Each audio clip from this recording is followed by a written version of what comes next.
تو جس نوجوان نے اپنی نوجوانی کے زمانے میں وہ شیطان کا مقابلہ کیا اور وہ شیطان کے وار سے بچ کر وہ اللہ کی عبادت میں اس نے اپنی نوجوانی بسر کی، یہ وہ شخص ہے کہ اللہ تعالیٰ کی خصوصی رحمت کا مستحق ہے کہ اللہ تعالیٰ کے عرش کے سائے میں اس کو اس وقت سایہ نصیب ہوگا جب اور کوئی سایہ نہیں ہوگا،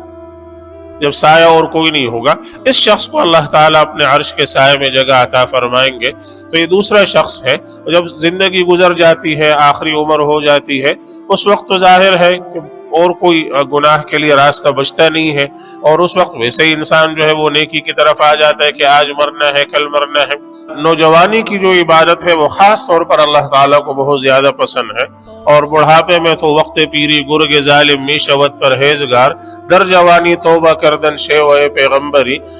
بڑھاپے میں تو ظالم بھیڑیا بھی پرہیزگار ہو جاتا ہے، جب منہ میں دانت نہیں رہتے تو کہتا اب شکار نہیں کر سکتے، بس میں نے توبہ کر لی۔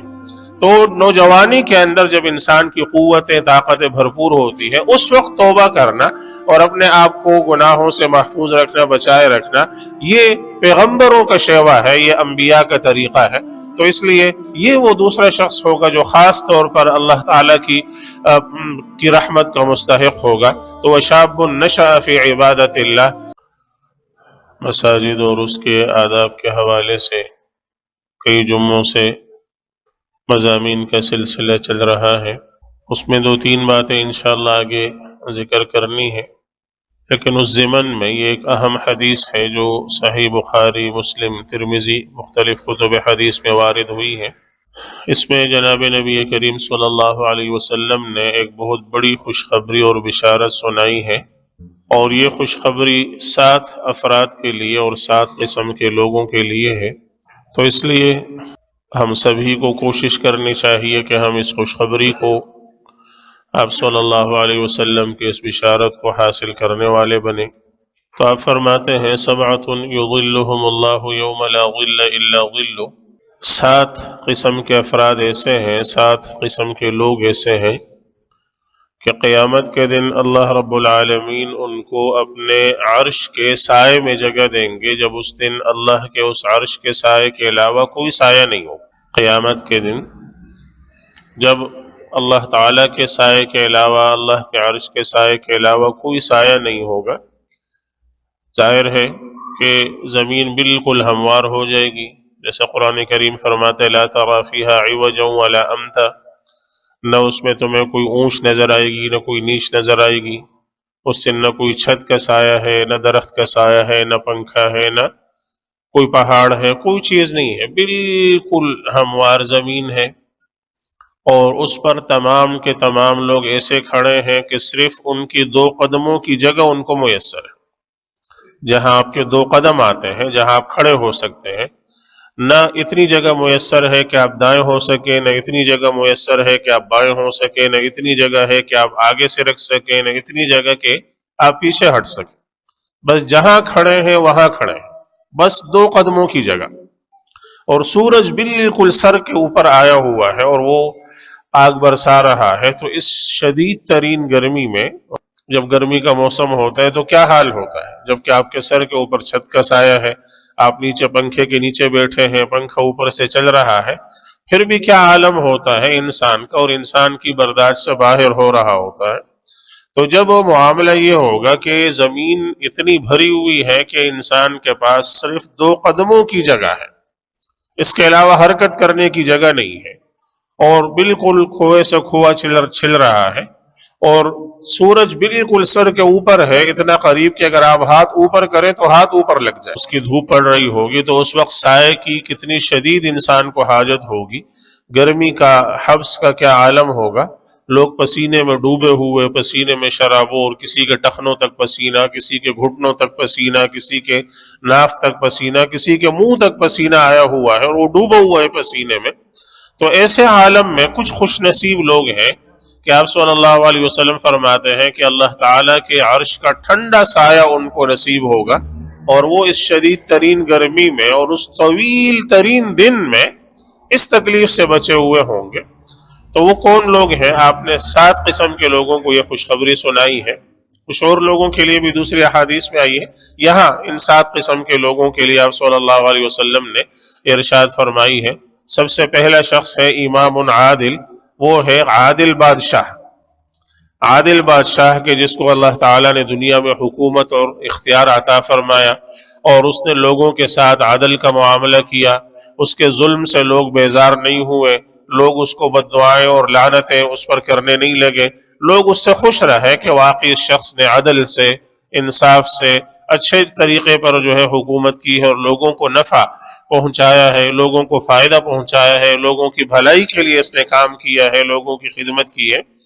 تو ایسا شخص، اور ایسے لوگ ظاہر ہے گنتی ہی کے ہوتے ہیں، خود اسلامی جو ہے وہ اگر تاریخ کا جائزہ لیا جائے تو گنتی کے چند افراد پر انگلی رکھی جا سکتی ہے کہ یہ افراد ہیں کہ ایسے ہیں کہ لوگ ان سے ساری زندگی خوش رہیں۔ تو امام عادل اس لیے سب سے پہلا شخص ہوگا جو اس نعمت کا اہل ہوگا اور اللہ تعالیٰ کے اس نعمت کو حاصل کرنے والا ہوگا، امام عادل، عادل بادشاہ۔ دوسرا شخص وشاب نشأ فی عبادت اللہ، ایسا نوجوان جو اللہ تعالیٰ کی عبادت میں پلا بڑا ہے، جس کی زندگی اللہ تعالیٰ کی عبادت میں پلی بڑی ہے اور جس کی نوجوانی، جس کی جوانی اللہ کی عبادت میں گزری ہے۔ تو نوجوانی کا زمانہ ظاہر ہے انسان پر خواہشات کا غلبہ ہوتا ہے، شیطان کا وہ آسان شکار ہوتا ہے، عقل اتنی مضبوط نہیں ہوتی، اتنی پختہ نہیں ہوتی کہ وہ ان خواہشات کا مقابلہ کر سکے۔ تو ایسے میں انسان عام طور پر بہک جاتا ہے اور ایسے میں عام طور پر وہ شیطانی راستوں پر چل پڑتا ہے اور وہ شیطان کے پیچھے چل پڑتا ہے۔ تو جس نوجوان نے اپنی نوجوانی کے زمانے میں وہ شیطان کا مقابلہ کیا اور وہ شیطان کے وار سے بچ کر وہ اللہ کی عبادت میں اس نے اپنی نوجوانی بسر کی، یہ وہ شخص ہے کہ اللہ تعالیٰ کی خصوصی رحمت کا مستحق ہے کہ اللہ تعالیٰ کے عرش کے سائے میں اس کو اس وقت سایہ نصیب ہوگا جب اور کوئی سایہ نہیں ہوگا، جب سایہ اور کوئی نہیں ہوگا، اس شخص کو اللہ تعالیٰ اپنے عرش کے سائے میں جگہ عطا فرمائیں گے۔ تو یہ دوسرا شخص ہے۔ جب زندگی گزر جاتی ہے، آخری عمر ہو جاتی ہے، اس وقت تو ظاہر ہے کہ اور کوئی گناہ کے لیے راستہ بچتا نہیں ہے اور اس وقت ویسے ہی انسان جو ہے وہ نیکی کی طرف آ جاتا ہے کہ آج مرنا ہے، کل مرنا ہے۔ نوجوانی کی جو عبادت ہے وہ خاص طور پر اللہ تعالیٰ کو بہت زیادہ پسند ہے، اور بڑھاپے میں تو وقت پیری گرگ ظالم می شود پرہیزگار، در جوانی توبہ کردن شیوئے پیغمبری۔ بڑھاپے میں تو ظالم بھیڑیے بھی پرہیزگار ہو جاتے ہیں، جب منہ میں دانت نہیں رہتے تو کہتے اب شکار نہیں کر سکتے، بس میں نے توبہ کر لی۔ تو نوجوانی کے اندر جب انسان کی قوتیں، طاقتیں بھرپور ہوتی ہیں، اس وقت توبہ کرنا اور اپنے آپ کو گناہوں سے محفوظ رکھنا، بچائے رکھنا، یہ پیغمبروں کا شیوا ہے، یہ انبیاء کا طریقہ ہے۔ تو اس لیے یہ وہ دوسرا شخص ہوگا جو خاص طور پر اللہ تعالیٰ کی رحمت کا مستحق ہوگا۔ تو وشاب نشأ فی عبادت اللہ۔ تیسرا شخص ورجل قلبہ معلق بالمساجد، وہ آدمی کے جس کا دل مسجدوں سے اٹکا ہوا ہے، وہ شخص کا جس کا دل مسجد کے اندر اٹکا ہوا ہے اور ہر وقت اس کے جو کان ہیں وہ اذان کی آواز پر لگے ہوئے ہیں، وہ دکان میں ہے، وہ کمپنی میں ہے، وہ فیکٹری میں ہے، وہ ملازمت پر ہے، وہ گھر میں ہے، تو اس کے کان اذان کی آواز پر ہے اور جیسے ہی جو ہے وہ اذان کی آواز ہوتی ہے وہ فوراً پہنچ جاتا ہے۔ تو اس کا دل مسجد سے اٹکا ہوا ہے اور وہ اپنا زیادہ وقت مسجد میں گزارنا چاہتا ہے، وہ اللہ کی عبادت میں زیادہ وقت گزارنا چاہتا ہے، وہ مسجد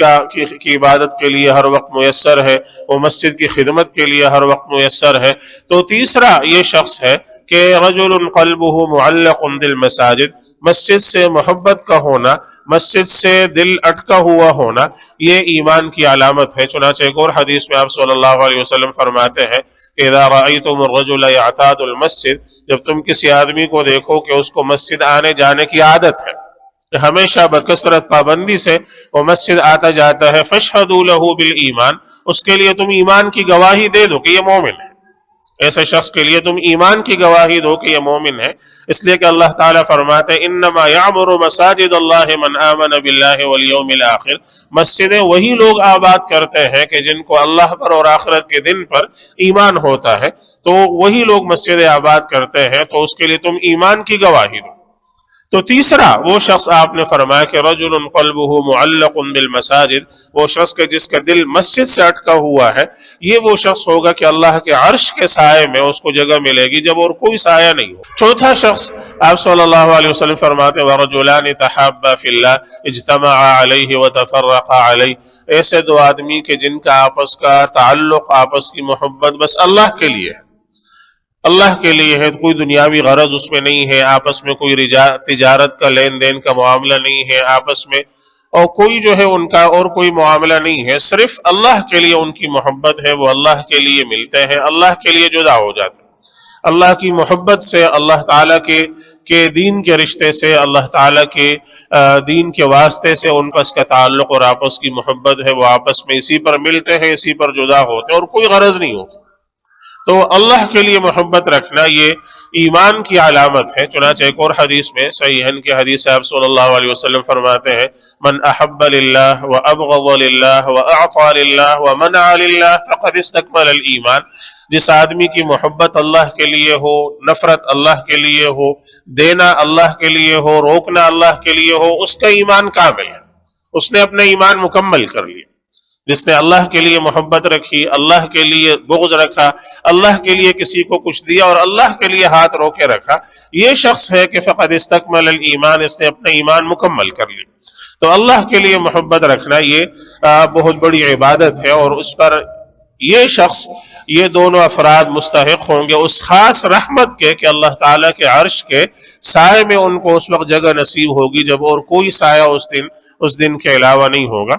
پانچواں شخص آپ صلی اللہ علیہ وسلم نے فرمایا وَرَجُلٌ تَصَدَّقَ بِصَدَقَةٍ فَأَخْفَاهَا حَتَّى لَا تَعْلَمَ شِمَالُهُ مَا تُنْفِقُ يَمِينُهُ، کوئی شخص صدقہ کرتا ہے اور اس کو اتنا چھپا کر کرتا ہے کہ اس کا بایاں ہاتھ نہیں جانتا کہ اس کے دائیں ہاتھ نے کیا خرچ کیا، یعنی اتنا زیادہ مخفی طریقے پر کہ کسی کو اس کا علم نہیں ہوتا، بس اس کا اور اللہ کا معاملہ ہے، اس نے صرف اللہ کے لیے عمل کیا اور صرف اللہ ہی جانتے ہیں کہ اس کا عمل ہوا اور اس نے یہ عمل کیا، اس نے یہ خرچ کیا، اس نے اللہ کے لیے یہ تصدق کیا۔ تو یہ شخص چونکہ اس کا یہ عمل ریا سے بالکل خالی، کسی اور کی رضامندی اس میں مقصود نہیں ہے، کسی اور کو دکھاوا مقصود نہیں ہے، کسی اور کے شہرت مقصود نہیں ہے، لوگوں سے تعریف حاصل کرنا مقصود نہیں ہے، کسی طرح کی اپنی شہرت مقصود نہیں ہے، اس کا عمل صرف اور صرف اللہ کے لیے ہے، تو اللہ کے عرش کے سائے کا یہ مستحق ہوگا اس دن جب اللہ کے عرش کے سائے کے علاوہ کوئی سایہ نہیں ہوگا۔ چھٹا آدمی آپ صلی اللہ علیہ وسلم نے فرمایا کہ وَرَجُلٌ دَعَتْهُ امْرَأَةٌ ذَاتُ مَنْصِبٍ وَجَمَالٍ فَقَالَ إِنِّي أَخَافُ اللَّهَ، ایسا آدمی جس کو کسی حسین و جمیل عورت نے، منصب اور جمال والی عورت نے اس کو گناہ کی دعوت دی اور اس نے کہا انی اخاف اللہ، میں اللہ سے ڈرتا ہوں، اور اللہ کے ڈر سے اس نے گناہ سے اپنے آپ کو بچائے رکھا، اپنے دامن کو بچائے رکھا، جیسے سیدنا یوسف علیہ السلام نے زلیخا کی دعوت سے اپنے آپ کو بچائے رکھا۔ تو ایسا آدمی اللہ تعالیٰ کے اس عرش کے سائے کا مستحق ہوگا اس دن جس دن کوئی سایہ اور نہیں ہوگا۔ اور ساتواں اور آخری شخص آپ نے فرمایا وَرَجُلٌ ذَكَرَ اللَّهَ خَالِيًا فَفَاضَتْ عَيْنَاهُ، ایسا آدمی کہ جس نے تنہائی میں اللہ تعالیٰ کو یاد کیا اور اس کی آنکھوں سے آنسو بہہ پڑے، اللہ کی نعمتوں کو، اللہ کی رحمتوں کو دیکھ کر اور اپنے گناہوں پر نظر کر کے کہ اللہ کا ہمارے ساتھ کیا معاملہ ہے، ہمارا اللہ کے ساتھ کیا معاملہ ہے، اس کو دیکھ کر اس کی آنکھوں سے آنسو بہہ پڑے، اللہ تعالیٰ کے خوف سے آنسو نکل پڑے، یہ وہ شخص ہوگا کہ اللہ تعالیٰ کے اس خصوصی رحمت کا مستحق ہوگا، اللہ کے عرش کے سائے میں اس کو جگہ حاصل ہوگی جس دن اور کوئی سایہ نہیں ہوگا۔ تو یہ 7 افراد ہیں جن کو آپ صلی اللہ علیہ وسلم نے یہ خصوصی خوشخبری سنائی ہے، اور ہم میں سے ہر شخص کو کوشش کرنی چاہیے کہ اپنے آپ کو ان میں سے کسی نہ کسی میں داخل کر لیں، ان 7 میں سے کسی ایک شخص میں، کسی ایک فرد میں اپنے آپ کو داخل کر کے ہم اس دن کی اس شدید گرمی سے، اس دن کی اس شدید سختی سے، اس دن کے اس انتہائی حبس زدہ ماحول سے اپنے آپ کو اس ٹھنڈے سائے کے اندر اپنے آپ کو کسی نہ کسی طرح داخل کر دیں۔ تو حدیث کو ایک بار پھر ذکر دہرا کر بات ختم کرتا ہوں۔ آپ صلی اللہ علیہ وسلم فرماتے ہیں 7 یظلہم اللہ یوم لا ظل الا ظلہ، 7 افراد، 7 قسم کے لوگ ایسے ہیں کہ ان کو اللہ تعالیٰ قیامت کے دن اپنے عرش کے سائے میں جگہ دیں گے جب اس دن اللہ کے عرش کے سائے کے علاوہ اور کوئی سایہ نہیں ہوگا۔ سب سے پہلا شخص ہے امام عادل، عادل بادشاہ، دوسرے نمبر پر وشاب نشأ فی عبادت اللہ، ایسا نوجوان جس کی پرورش اللہ تعالیٰ کی عبادت میں ہوئی۔ تیسرا ورجل قلبہ معلق بالمساجد، ایسا آدمی جس کا دل مسجدوں سے اٹکا ہوا ہے، مسجد سے اٹکا ہوا ہے۔ چوتھا ورجلان تحابا فی اللہ اجتمعا علیہ وتفرقا علیہ، دو ایسے آدمی جن کی محبت صرف اللہ کے لیے ہو، اللہ کے لیے وہ ملتے ہیں، اللہ کے لیے جدا ہوتے ہیں۔ پانچواں ورجل تصدق بصدقۃ فاخفاها حتى لا تعلم شماله ما تنفق يمينه، ایسا آدمی جس نے صدقہ صرف اللہ کے لیے کیا، یہاں تک کہ اس کا بایاں ہاتھ نہیں جانتا کہ اس کے دائیں ہاتھ نے کیا خرچ کیا۔ اور ساتواں وہ شخص کے ورجل دعته امرأة ذات منصب وجمال فقال انی اخاف اللہ، وہ آدمی جس کو کسی حسین و جمیل مال و منصب والی عورت نے گناہ کی دعوت دی اور اس نے کہا کہ میں اللہ سے ڈرتا ہوں، اور اللہ کے خوف سے وہ گناہ سے دور رہا۔ اور ساتواں شخص اور آخری شخص آپ نے فرمایا وَرَجُلٌ ذَكَرَ اللَّهَ خَالِيًا فَفَاضَتْ عَيْنَاهُ، وہ آدمی کے جس نے تنہائی میں اللہ تعالیٰ کو یاد کیا اور اس کی آنکھوں سے آنسو نکل پڑے۔ اللہ سبحانہ و تعالی ہمیں بھی ان میں سے کسی قسم میں داخل فرمائے، اور اس دن کی شدید سختی کے دن اللہ تعالیٰ اپنے عرش کے سائے میں ہم سب کو جگہ عطا فرمائے۔ وآخر دعوانا الحمد للہ رب العالمین۔ اذان ہوگی، اس کے بعد سنت ادا کریں۔